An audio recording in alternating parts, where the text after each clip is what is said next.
I'm here today walking in memory of my mother, Peggy Miller. She's right here.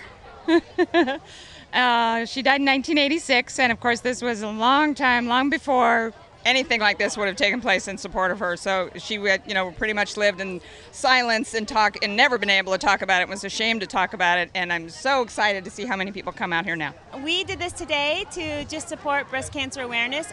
My Aunt Judy she's a survivor of breast cancer, and so we're so grateful. We are out here to find a cure. Woohoo!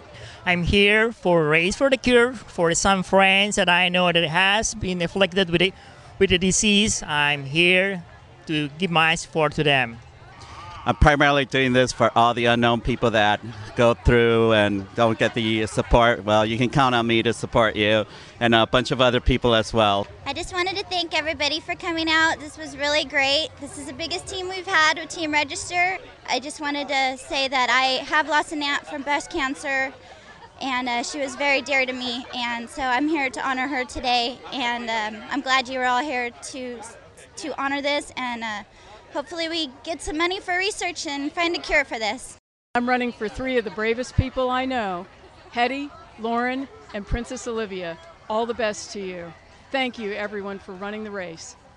My name is Inez Neuenfeld. I'm in Renewals and Retentions, and I'm here with my daughter, Donna Strong, and we're racing for her mother-in-law and her best friend, Jeannie. Not to mention Grandma and Aunt Betty.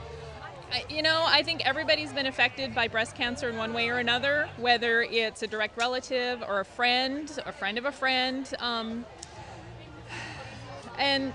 We have to do what we can, one step at a time. They're going to find a cure. If they don't find a cure for breast cancer, it will be for another cancer, which will bring a cure for breast cancer. It's all intermingled and related, just like our families and the Register family. And we hope to raise a ton of money so that they can find a cure.